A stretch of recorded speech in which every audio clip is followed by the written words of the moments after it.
Welcome to the Totally Awesome Fishing Show. It is 60-mile-an-hour winds again. Anybody who knows this last winter in the UK, not too bad for snow and snuff, but snuff, snow and stuff, but it's been very, very windy. I'm going to have a major attempt to cook up. I'll show you later on what I'm going to do. I'm going to put some bits and pieces out here as well. We're going to run through some tackle.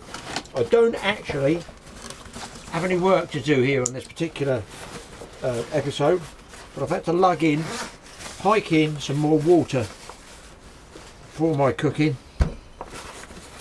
Bought a couple of litres, I suppose they are. And I'm going to sort some stuff out here. Fire up the old G stove, the most important thing going, and then we'll sort some bits and pieces out for you. The first priority is glasses. Glasses tells you I'm going to have terminal tackle here somewhere. Newspaper means I'm going to be reading up about what I'm going to talk about. Now, maybe light the fire. If I can find the matches. Well, I can assure you it's mightily windy today and bigger storms on the way. I'm just going to go over and use this special pair of clamps, drag a couple of logs across, get myself some firewood and I can get that fire started. Let's go and find a log first. I don't really want to use Mike's store because he needs that for building projects up here. I'm sure I can find one I can drag across and cut up. Okay, here we go. It's a likely looking character just here. So let's just clear this off. I'm checking around because there's a lot of fallen trees. This one's been ripped off in the storm in the wind, look. Shallow rooted. That's a new one. That's about 50 feet long, that one. Up there, you might or might not see it. Those trees are swaying about, so it's a little bit of a hazardous sort of dodgy session today. Oh my God, there's a new one. There is a widowmaker right here. I don't know whether it's snapped off from that one, is it? That one is so dangerous. Mike's going to have to come up. We're going to have to do something with that one. You can see it's gone right over. There's no bark here, so it's a dead one. It's gone over and it's leaning against one branch just up there of that, and that's called a widowmaker. There's no way you build a camp under here, and in this wind that could come down at any time. Look at that moving. I'll just hold that camera still. I shouldn't really be standing this close. So tomorrow with Mike we're going to have to yank that out, I should say. Anyway, I'm going to get this one log here, that one that Mike's previously cut. I just slip this over. This is a handy tool, watch. Slip it over, it locks, and then, assuming I've got the angle right, I can drag it back to the log cutting area, avoiding other falling trees.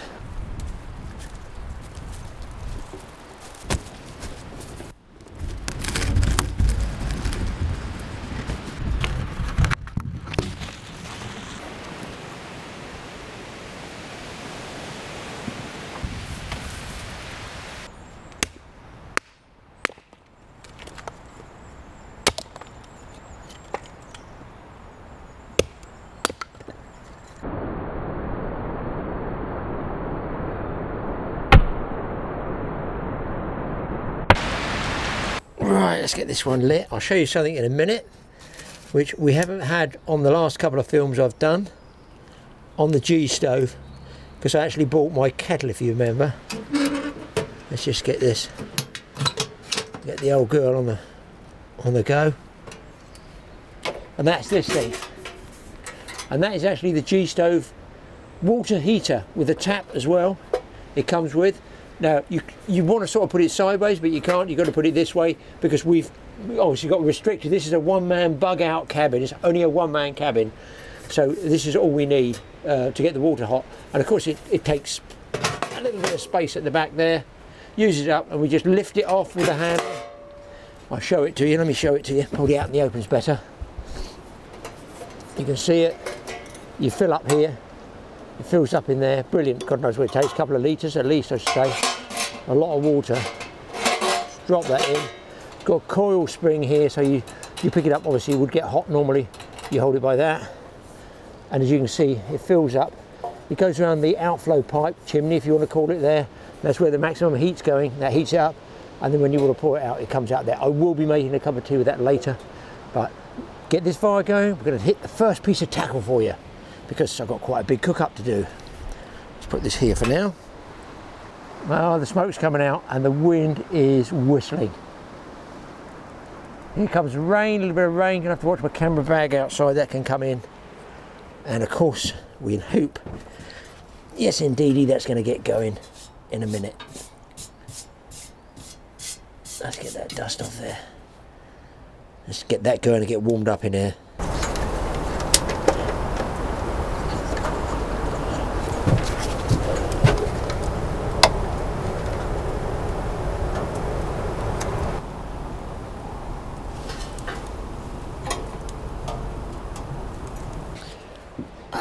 Let's get to it, boys, let's get to it. Okay, change of binoculars. Done something with this muscle, lifting a big sideboard yesterday.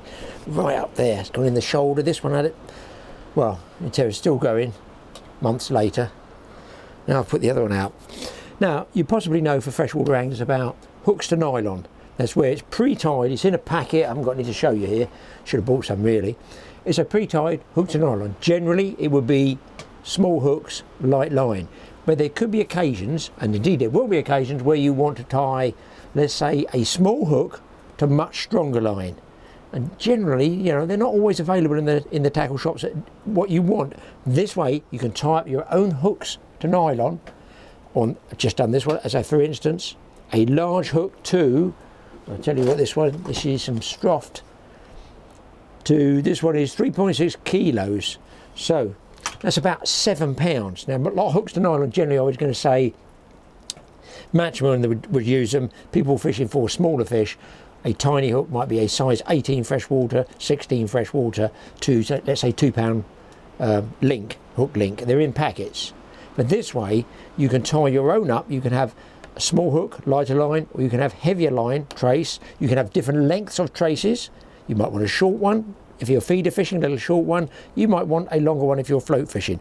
But why don't you get some of these? Look, there's some. These are pre-tied, but you can also tie them yourself. They're on big hooks.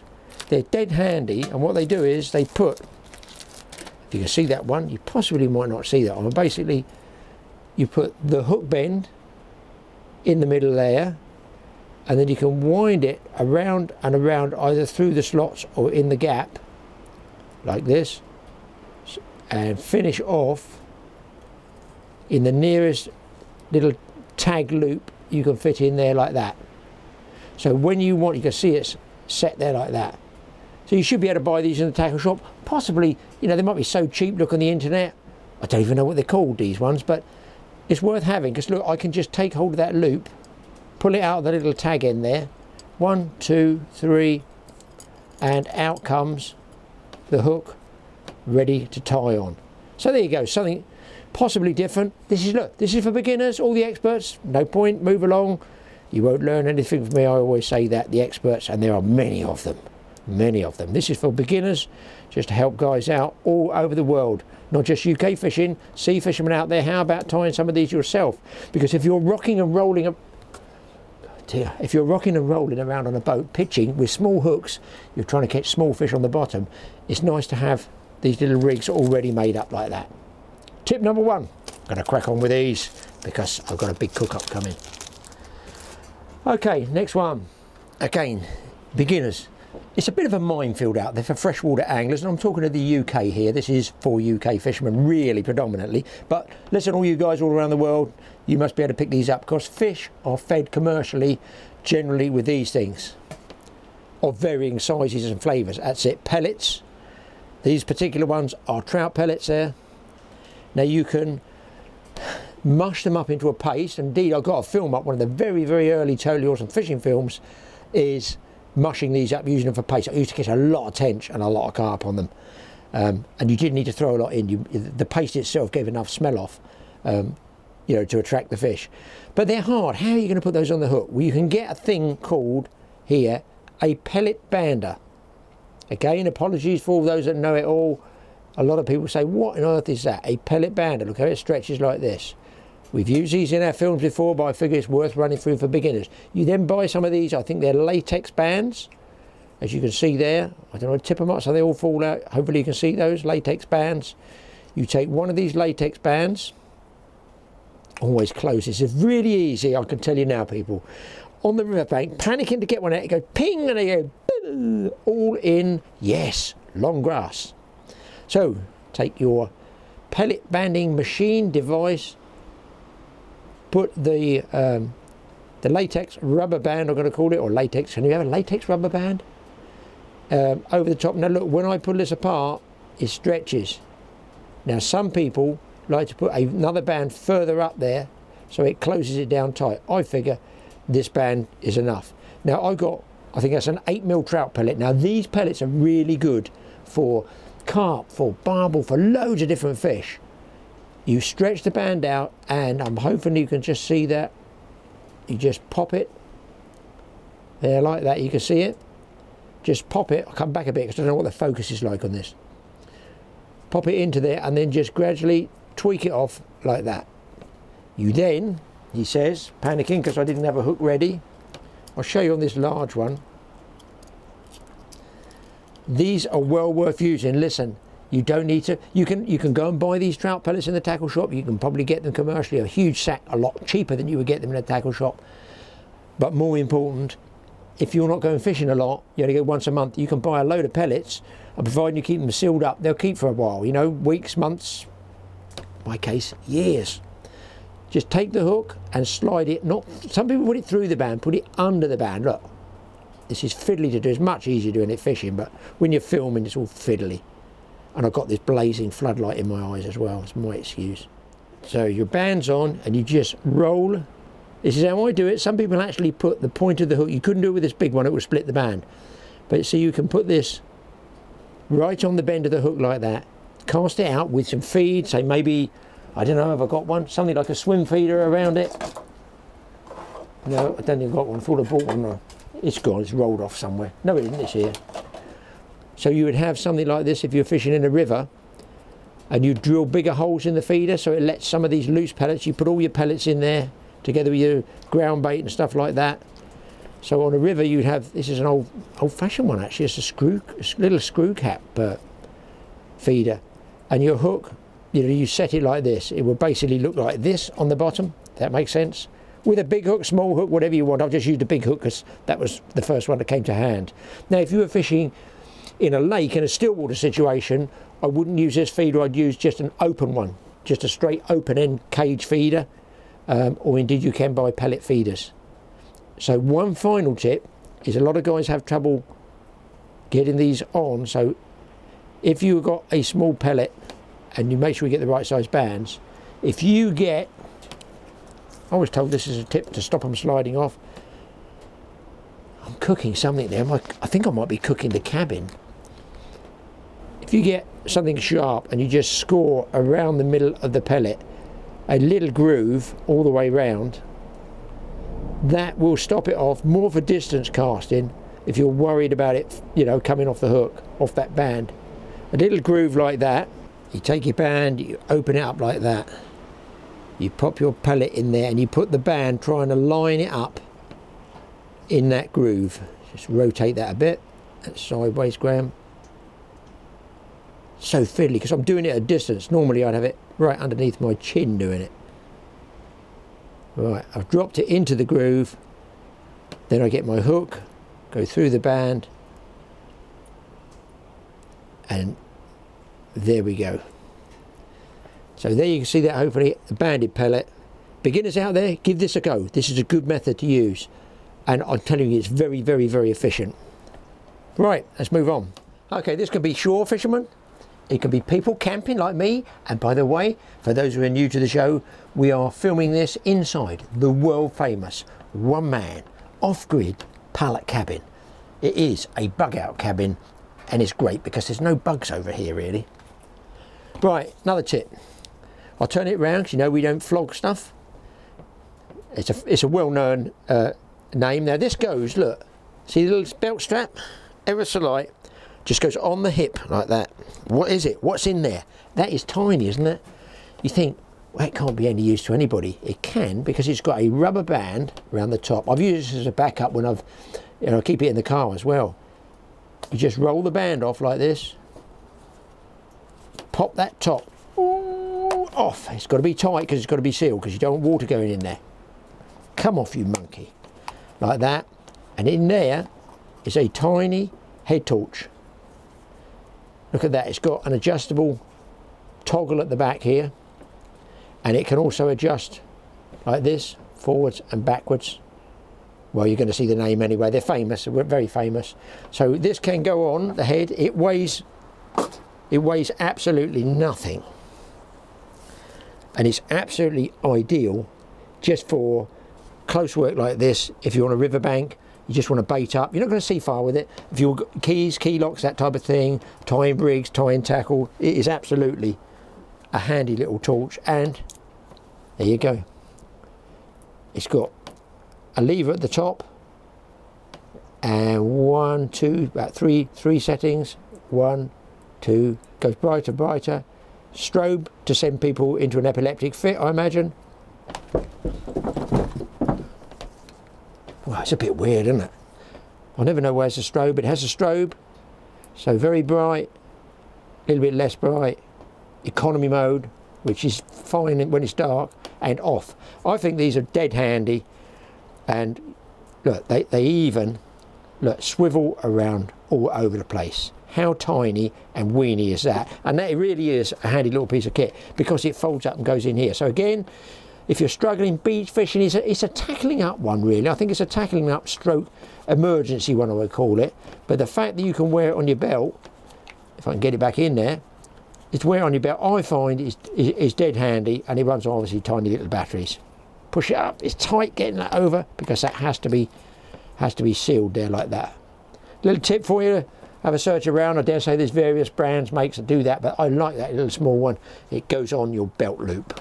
Going to start cooking soon. It smells like maybe I left something in there from the last time. I'm going to do one more, guys, and I'll probably die of starvation. I can see my oven is up to, good lord, 150 degrees already, and that's with it tuned down. I daren't open it up. I'd have to get rid of half the forest, I should think. Okay, bobbin indicators. Here's a sort of fairly standard one. This goes around your rod rest, doesn't it? And I can't really show you, but you slide this apart. This is for bite indication on your rod rest. It's a little weight that goes up and down. You can unscrew it, put a light in there, and it's got, this one's Mike's actually.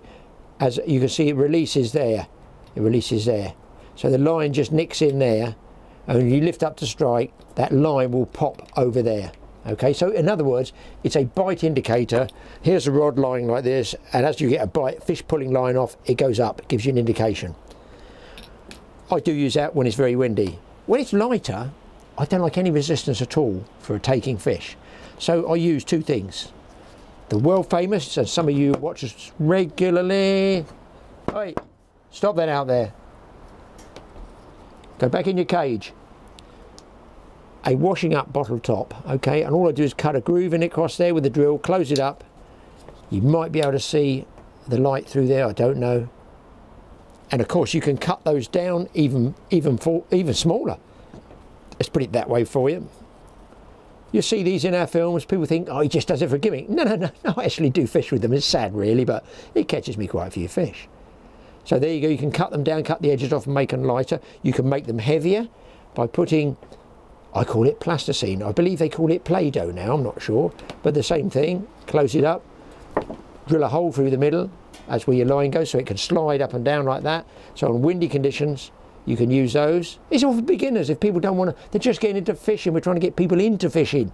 You know, if you don't want to spend a lot of money, you don't have to buy all expensive stuff. Whatever for, I can catch as many fish with this as I can with that. I do. And in fact, when they're finicky, they're not taking particularly well, a light one will work. But that, for me, is a heavier one. It's got some Play-Doh or plasticine in there. Gives it a bit of weight, and you can pull it out, make heavy as one. Finally, ultralight ones when you're free lining in the margins. Free lining, there was no weight on there, no float, nothing, maybe just one BB shot. I use these. These are the spine of a book. Think of a notebook. If I can show you this one, there's the spine of a notebook. You must recognise those, especially office people. Do they still make these now? But if you cut these into sections, they absolutely weigh nothing. White ones I find are handy, and you just pop that round between your butt ring and your first ring. You could do a couple of other rings up if you want, wherever you want. It pops around the line, and it will stay up and down there, or you can just grab it. If you hook the fish, I tend to grab it with my fingers and just ping it off like that. Look, it just pings off.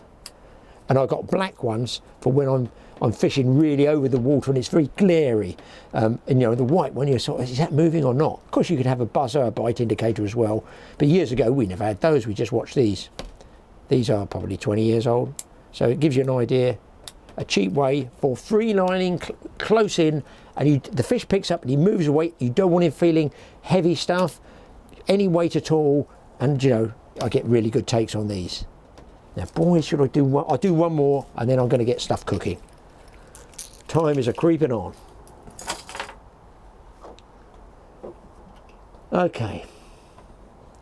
Two things you might never have seen before. These are very good. A cannonball weight. Now, we use these salmon fishing on gravel runs over like fast rivers like the Fraser River when you're fishing for big salmon, Chinooks, king, spring, coho, whatever, humpbacks, pinks, all the same, big salmon. And you want to bump round with your lure, whatever lure you're using. Yeah. The idea of this is you won't be losing too many, because that's going to bump in amongst the stones and roll around like this. You see, it's got a swivel with it, and then it's got a little link at the top which undoes, and you can have it either fixed or running. Open it up, you can clip it on there. So your rod, it will come down to your rod top, through here to another swivel, then your long trace, then your lure, which in the salmon fishing would be a piece of wool, coloured wool, something like that. But you can use bait as well. This is what I'm going to say. I've used these for barbel, rolling around on the gravel, really, really good, because they roll and they don't snag so much, and you can actually feel them bump, bump, bump, bump. Whereas anything a lot bigger sometimes digs in the stones, and you go to pull it to free it from the stone, and you pull the bait off, or it comes too far, you know, and you spook the fish, because the bait, if you pull the lead and the bait goes, whoosh, the bait, just as the fish comes up to take it, it goes, whoa. They go, way, what was that all about? Doesn't look natural. Doesn't go with the natural flow of the river, does it? Whereas this bumps along a lot better. And finally, before I fire up my cooking, how about these? You can use these, just tube lead, buy yourself some tube lead, and you get a piece of valve rubber, okay, like that, and you can tie on, or you can just push on, like this one.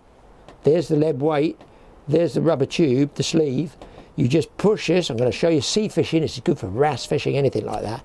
All that is a piece of tube lead, whatever size you want. You just get yourself a piece of valve rubber like this. You slide your fishing line through the valve rubber, get your lead there, and just roll this back over the top. So it's just held there by that, you know, black rubber sleeve in there. So what you do, it actually comes with your rod top through here, goes through the rubber sleeve, cut off whatever length you want there, and don't forget, if you use a big piece, just roll that over. Now your line's pinched in there, comes down here to maybe a swivel in your trace or your bait, and it just goes down. You can have a long piece of tube like this, can't you, if it's heavy, and you go, wow, it's too heavy, fine. Just score it, or get a pair of snips, snip a piece off. You can cut it back to like there. They look like they're the same length, they're not. There's the rubber. This one's got a swivel with it, there's the rubber. So the actual lead weight is only that there to there, almost less than half the weight of that. It's a little tip. If you get snagged, it's not cost you an arm and a leg. So 2 different weights there. I just figure, you know, there are people sea fishing around the world might think, oh, I can adapt that. A lot of fishing is nothing to do with fancy tackle. It's to do with techniques, adapting, changing, learning, and basically trying things. I'm going to be trying something now. I'm going to be trying to cook my dinner.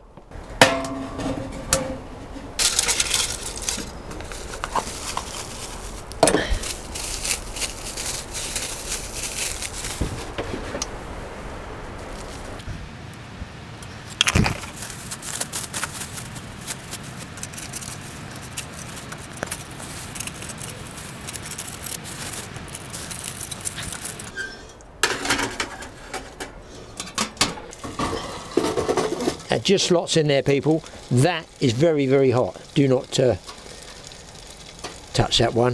I've got the potatoes on the go there. I'm on about 160 degrees in there, so that's going well. And the fire, which is cranked open, I can even tune down a little bit more. There. The wind out here is still absolutely howling. So I've got the potatoes about to come up to the boil there. Now the only thing I'd say with this stove is you can't adjust it. You can adjust with the heat down here, but then you want the heat up here. Look, I'm on 160 degrees I think there, guys, at least 170. No, 50, 60, 78, no, yeah, about 150, 160 to 70. It's sizzling mad in there. That is definitely cooking. And you're going to start boiling here. Now I can adjust the temperature down here, well not the temperature of the flame, which in turn would drop the temperature, but I can't adjust it like gas. So if I adjust it to this doesn't boil over, then that will drop up there. So it's a question of getting the balance right between the two. But it's some piece of kit, I can tell you. Well boys, you can see there, it is bubbling away, the potatoes. I'm just on the 150 mark there. I'll let that go down a little bit. You can, surprising actually, because yeah, I tuned that down, this thing, if you keep this open, man alive, this thing eats it. You can see the heat that it generates by the fact that is bubbling like anything. And I imagine, yeah, this water's, that's not going to be far for steaming, so I can get a cup of tea as well. I've been out and chopped another load of wood ready. This little one-man cabin, just so you know, people, if you need to see more about it and learn what we've done, I built this with Mike, God, 2 years or so ago, just over 2 years ago I think, when we actually built it and put the film up 18 months ago. Still here, built out of scrap pallets, scrap pieces of tin, scrap. We have not paid a penny. The tiles around here, leftovers. The tin, leftovers. Just cut them and shaped them. Built all the block, got the flooring, we built everything in here out of reclaimed old pallet wood. Going to feed this guy. Now if you want to actually see more of that, because a lot of people I know do actually follow us on both channels, look on Mike's TA Outdoors, and there is a full build and there are several intermediate builds that we've done in stages, but there is one full build one he's done that, as I poke this wood in here, has just shot past 8 million views. Those peas are going in here in a minute. I've got about another, I guess they might go in now. So look, I've got some peas. They'll also drop the temperature a little bit. That'll stop them boiling over. This is true bushcraft cooking, guys. This is how it should be done. Look at this. There's the tap, people. Watch.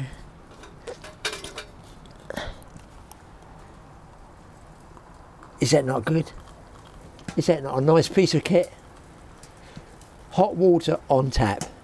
And of course, if I don't want to boil it, I just don't put this back around the stovepipe. I can just put it there to cool off. The aficionados of tea, please note, I have not put the milk in yet.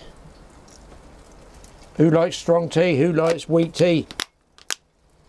Who has sugar? Who doesn't have sugar? Who has milk? Who doesn't have milk? Answers in the comments, please.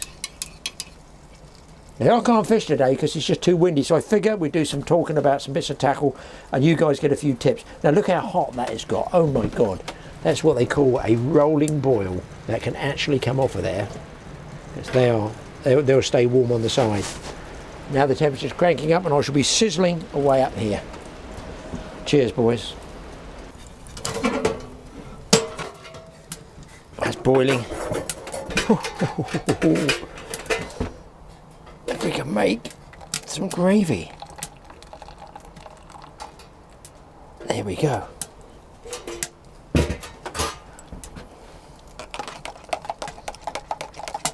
How easy is this? Gravy granules, boiling water. Yeah, I'm going to get some gravy out of this. I want a little bit more water. That's a lot of gravy granules, man. Cabin life, I'm going to call this. Stir it all up. cabin life. I'm going to call this pallet cabin life. Living it. Living the dream. Talking fishing tackle and messing around in the pallet cabin and not hopefully stirring my tea. Look at that, boys. Look at that. Fit for a lumberjack. I will be back shortly after I've eaten this and we'll talk some tackle. I can't wait to try these meatballs. They're spicy meatballs too. That was delicious, boys. But I'm going to bake some bread as well in that oven. And wifey tells me just to put a little bit of water over the top of the bread. Apparently it makes it go golden brown better or something. Who knows? Cookie people out there, tell us why am I soaking perfectly good bread, which I'm then going to bake. Hopefully. Yeah. And hopefully, just get it round there, I can get it in the oven without burning myself. It is hot. Perfect. I've done this before, this bread, and I can tell you now that smells absolutely lovely when it's cooked. The smell is unbelievable of baked bread. Oh, that bread smells good. Now, basic tips, a few more tips while I'm waiting for that bread to bake. Just such a stupidly good idea. I don't know why I haven't marketed it. An old wash bag. Christmas comes around and I get the obligatory Christmas gift of a wash bag. Okay, one wash bag normally lasts me about 14 years. But they're handy because, look, they're pretty sort of spray-proof, waterproof, aren't they? And then what I use it for is cutting my line rig holders, if you like, in slots. It's the same old stuff I showed you before. Insulation pipe like that. Just insulation pipe. But cut it to the width of, look, I've got 3 in there. And then I put, like, I've got really big hooks or spares. I put them in cash bags. I don't put them in a Ziploc, I put them just in regular cash bags. You can get them from the bank, normally for nothing. That's probably why I get them. No, not when I rob the bank. I just go in and say, can I have some cash bags, please? Just an idea, saves you buying Ziplocs all the time. I'm not sure I'm really in love with Ziplocs because they seal it so much. At least there's got a bit of air breathability with these little fold over bags like this. So they go in the bottom of the bag. My rigs go in there and I can get 1, 2, 3, 4 rigs. Now this one's cut with lots of deeper grooves to take thicker line. There'll be conger traces, taupe traces, stuff like that, you know. Something, you know, with a bigger hook, like these big hooks. And I cut them a little bit deeper. So there you go, that's a dead easy one. And you can get 3 in there, well I can get 3 in there. And you just close it up like this. And if you're travelling on a charter boat, you know all your rigs are in here. You could do, let's say, 3 different rig holders of that insulation foam. You could do 3 for light traces like black bream, small fish, whiting, small bass, whatever. You could do lure ones if you wanted. And you know, so one tube is all lure traces, and the other one could be like conger and taupe traces and big fish traces, ling, stuff like that. So there you go, look, easy, got a carry handle. How much of these? You can sometimes, I've told you before, Smith, if you don't, there'll be homework after this. There will be lines, I can tell you. I must not tick off Mr. Pullum while he's in the middle of a very important film. There you go, just an idea, guys. Somebody else might come up with a better idea. It costs nothing. Shark fisherman, how about this for a tip? It's, yes, it's a disco glitter ball, little bits of mirror stuck on there, and it's like polystyrene underneath. So I push a piece of coat hanger wire right through the middle of it, fold over the coat hanger wire with a swivel, obviously there, because then my shark line, my main line, goes through there and it will slide up and down. So I put my bait on, throw it over the side, peel off, you know, all the line I want, whatever depth I want, and to stop it continually sliding, I don't fix it, I tie a rubber band around the line. I haven't got one to show you, like, I think I call it number 32, the size. any rubber band, just a couple of knots, that's all you need. So that can go through the rod rings, and then when the shark takes, it pulls free. You can also lock it in place there. So in other words, I push the coat hanger rod right the way through, put my swivel on, bend the end over, and I just tuck it back between the mirrors there, so it's pinched, and that will bob like this. The downside of these, blue sharks do eat them, because there's no question, all that flashing there, as you can see, all that flashing does in fact attract the fish. In fact, I could have a disco in here if it was dark. There you go. Easy, simple, came out of pound land shop, I think it was. Pound each, shark float, piece of wire, swivel, job done. It's not a good idea, possibly nowadays, using disposable balloons like we used to. We all used to tie a balloon on and it would, you snap off, or you snap it off, put it in the boat, no problem, it can put it in the rubbish.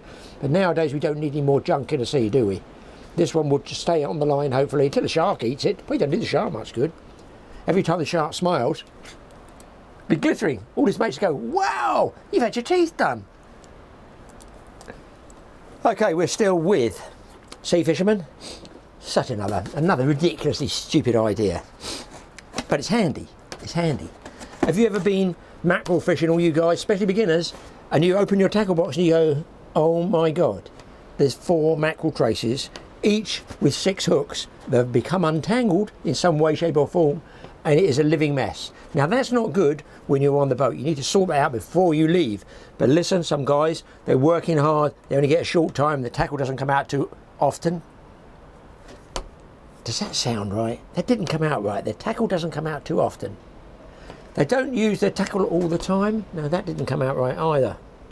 Listen, you know what I mean. You need to put them on here, something like this. So again, a piece of, yes, good old trusty insulating foam. You can put all your different feathers around there, wind them around, unhook them. They don't tangle. But the main thing is, look, there's a loose hook there. Even if that was in your tackle box, that would snag something and make a mess.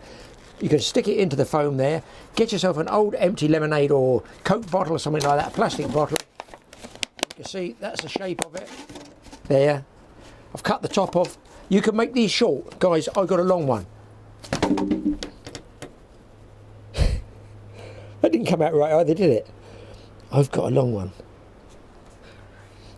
Chance to be a fine thing. Dear oh dear, the fun you can have on your own. No, that didn't come out right either, Graham. Stop it, stop it, stop it. You guys know what I mean out there. You can cut this smaller, so you can have a smaller plastic bottle.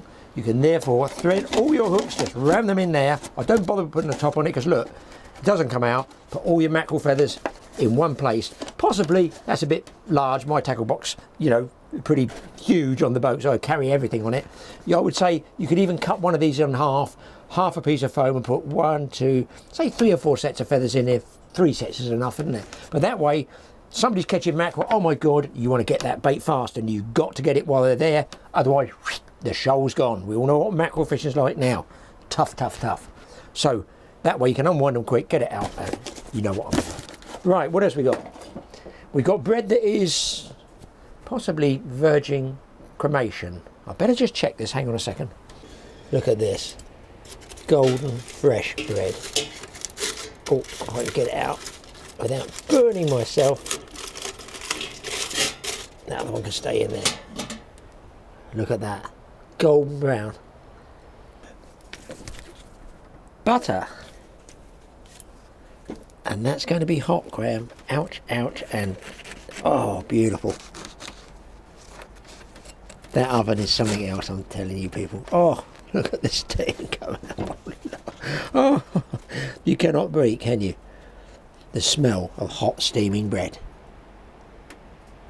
Beautiful. And look how golden that's gone, because wifey told me.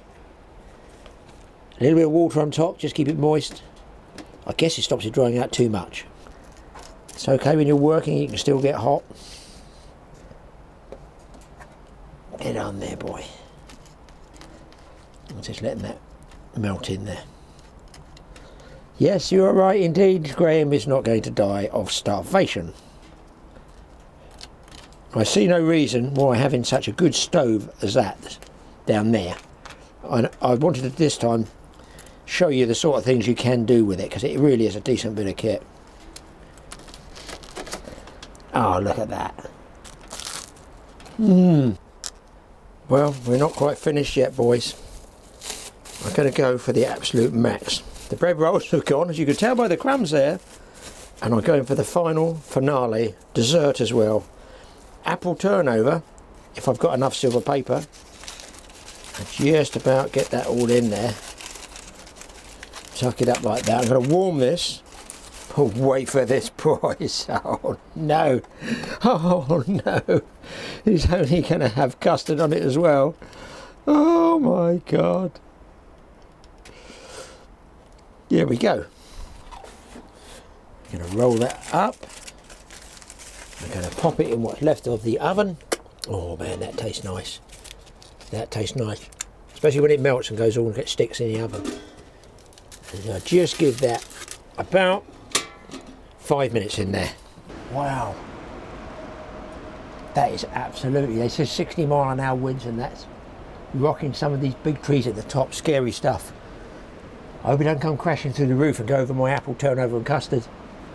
I'll be happy. Listen, you're fighting a fish. You're in a boat, you suddenly hook up. Oh wow, it's a bit bigger than you thought. You've got a gimbal. That's the little cross slots that you would normally put in a butt pad, but you haven't got a butt pad, have you? Oh, have you got to go and buy one? You can't buy one, you're on the boat. What about using a tennis ball? Dead easy, been used for years. All you do is cut 4 slots, or rather 2 slots, making the hole like that. And if you can see, that pushes and fits into, depending on how wide you make those cuts, of course. Just pop it, you just go boom, on the rod butt, and you can rest it on one hip or the other, so you'll be fighting like this, and you go, ouch. Put it in your pocket if you want. When you hook a big fish on, you just pop it over, do it with the axe. Pop it over like that, and you can put it on one hip or the other and fight the fish. Obviously, that can cost you next to nothing. Cheaper than a butt pad? Do you know what? It does the same thing. A tennis ball with a couple of slots in it. Totally awesome fishing tip. Now then, still on the seafront. Of course, guys, the freshwater guys have had a little go. Same thing. You can follow on from this actually. You've got your big fish up, it's there. You've got no net. Oh my God, it's a 50-pound conger eel. You can jaw gaff that and slide it in, but you don't have a jaw gaff. Why not make one up? I always carry one in my tackle box. Always. I have one on the boat, high sea drifter, and I have one in my box as well, in case, even with a big cod. I had a big cod once, was it? I don't know what it was, 14 pounds. Couldn't get the net out. I reached over, popped the end off of this, gaff it quick, get it in the boat. It went straight to the frying pan. So how did I make this? It is a length of broom handle. It is a Fortino 7731 mustad, doesn't have to be mustad, Sea Demon. It's a marlin hook, but basically it's a big hook with the barb ground off here. Hopefully you can see that. So it's a big hook, and then it's pushed over here and then screwed in just through the eye. You can screw through the eye, so there's the hook. You can imagine the hook eye is going to be about there. Screw that in. Now you can either tape all the way up, or you can do what I've done, is just push some hypalon up there, which is rod butt stuff. You know, you can find what you want to cover it with, and then I've got a bit of tape at the end as well, you know, to give me a bit of grip. So if I get slimy hands, rather than being all over here, if it's over there, I can sort of rinse it off. And for safety, absolute safety, get a piece of old, I don't even know what it is, tubing, rubber tubing, slide it over the point, because I got that very sharp. It's a release gaff. You just jaw hook the fish, bring it in, and then when you release it, you can just slide them straight off. If you want to keep the fish, look, it's for eating, keep it by no problem at all. But do put that little bit on the top there. It just pulls off. Make sure you know where you put it. I'll tell you what some people do. They have a longer piece, and I'll do it here. They whip it or screw it here, so it will bend up like this, and the point bends over. I can't really do it. It's not quite. Oh, it does. Like that. Does that make sense? So all you got to do is just pull it like this. He says. Obviously, it's longer. It would be from back here, and it would be that shape. And you pull it off, and you don't lose the hook point cover there.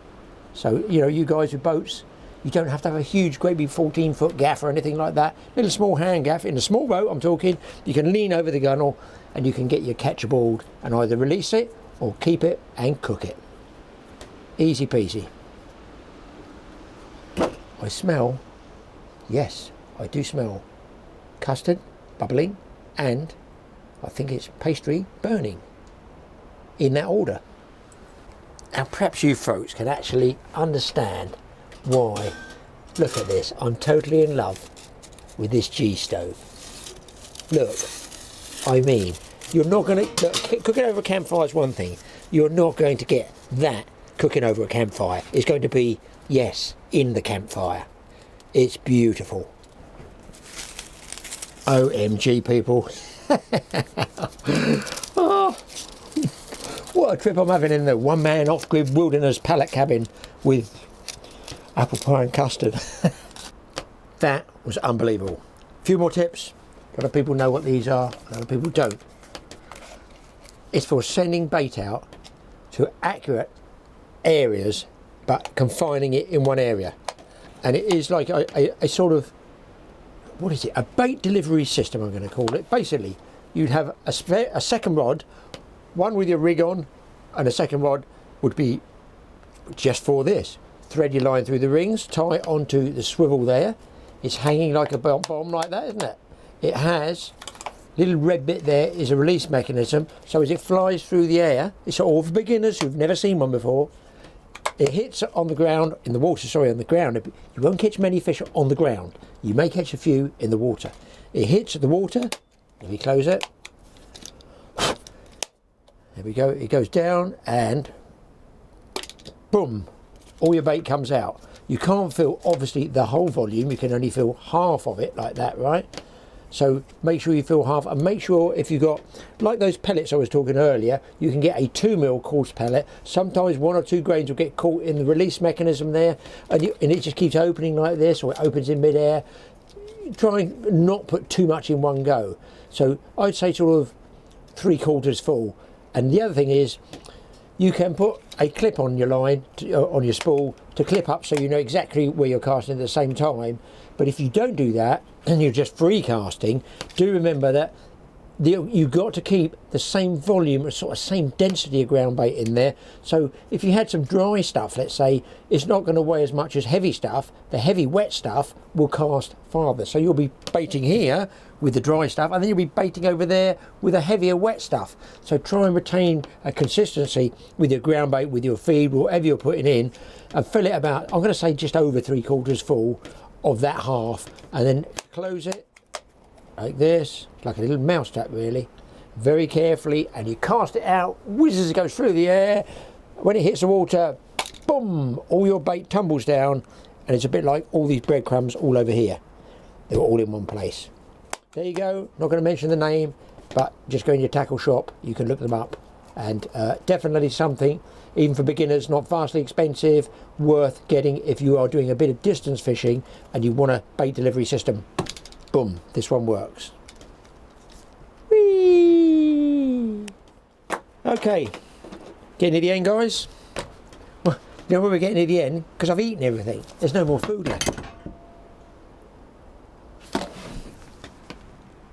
Don't make me come round there, Smith. Now, you can get these ones are called, well, it's called clone baits. There you go.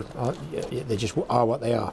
They're all plastic imitation baits. Now, I'm just showing this because there's going to be people all around the world. Don't forget, YouTube's nothing really to do with just British anglers. No, it's worldwide. There's a lot of fishermen worldwide that go, wow, I never knew you could get that. So if you're using, say, sweet corn, or when I would use this, it's got what we call like fake baits in there. We all know about fake news. Well, this is fake baits, and they're really, really good, some of those. I might get the camera and just show them to you this side.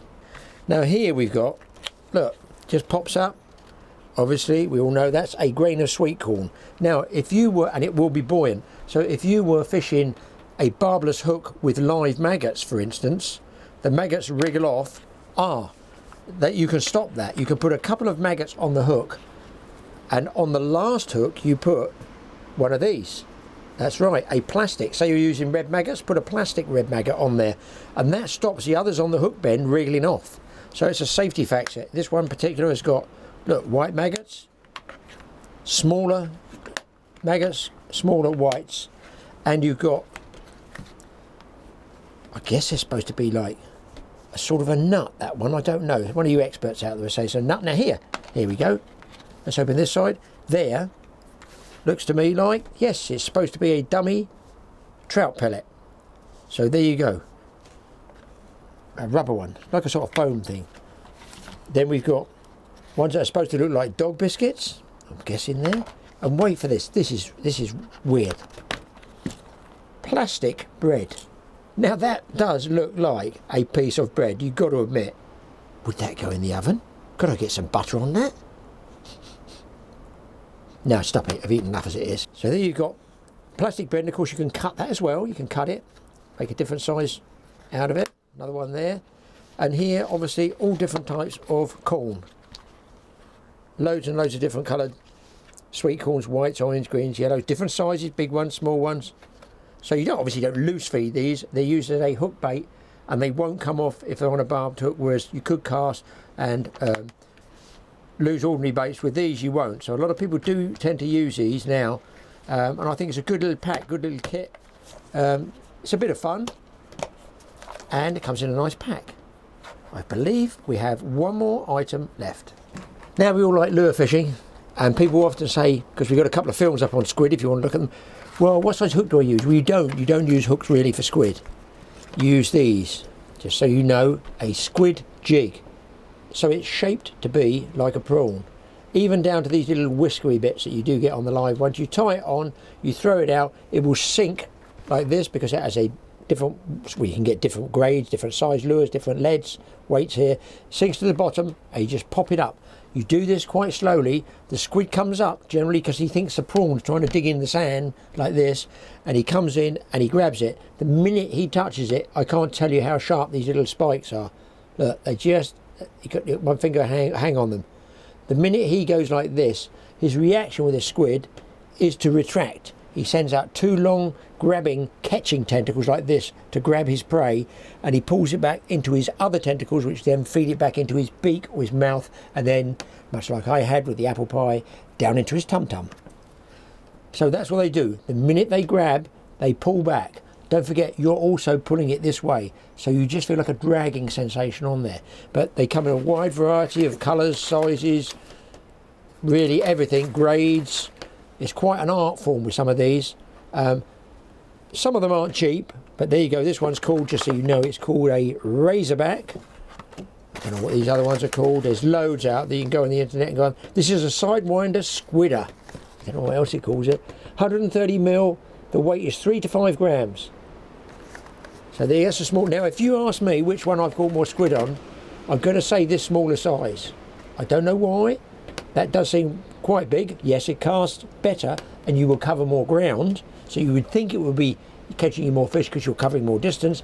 Not so, because sometimes they follow it and won't take it. But the smaller size, I seem to find, not that I do it a huge amount, just a couple of 3 times a year, mostly get bait and food, is the smaller size. So there you go, squids. Love squid jigs. Right, what we got left? We've got, oh yeah, I've got a lure here. Here it comes. Ooh, that's a bit different, isn't it? That's a bit different. I had these made up and moulded myself, especially for when I used to do a lot of marlin fishing. So this is a lure, and just a couple of tips on this one really.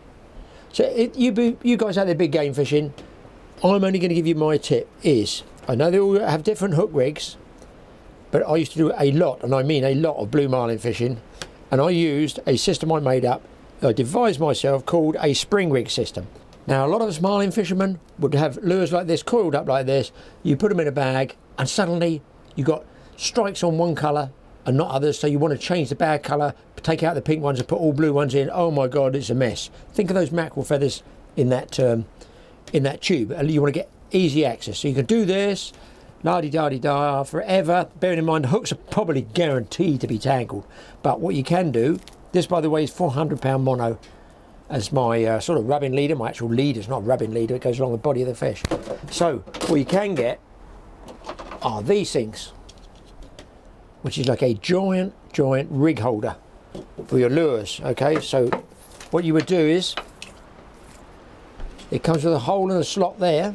Now the end on which I clip my snap swivel, which goes to my marlin rod, is a stainless steel thimble and a 2.2mm copper sleeve, mini beryllium copper sleeve. That has a hole which you should be able to pop through and jam. Got the wrong hand. I've got to get this elbow sorted out, like that.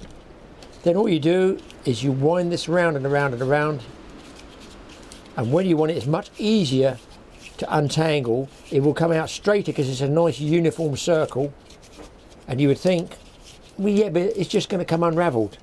No, because what you do, and there it is, get yourself a rubber band, half hitch it once around the nose of the lure like this, cinch it round nice and tight. Watch, it pulls tight, it doesn't come off. And better still, up here, if you had them in your tackle store or hanging on the boat, there's a screw there so you can hang all your lures up like this. So pretty handy tool, but don't forget the rubber band half hitch. And when you want it, watch, I just pull on the loop, the rubber band is off. I can spin this straight off like this, 1, 2 naught, 3 naught, 4 naught, snap swivel, 6, in the water. Within 10 seconds, 15 seconds, I can get it back in the water. Then the one you're taking off, you can put away at your leisure. Leisure? Something wrong with that custard. There you go, guys. Another tip for the totally awesome pallet cabin. Well, I hope you guys have enjoyed it. I've enjoyed coming up here. I've certainly enjoyed the eating, that's for sure. This is the best food I've had ever here. So what do we have? Spicy meatballs, boiled potatoes, peas, gravy, followed by freshly baked bread, a cup of tea, and the pièce de résistance, apple pie turnover, and hot custard. And I've still got nothing left. I suppose I could lick the custard part, get the rest of the custard out of this. It's cold, it's not the same.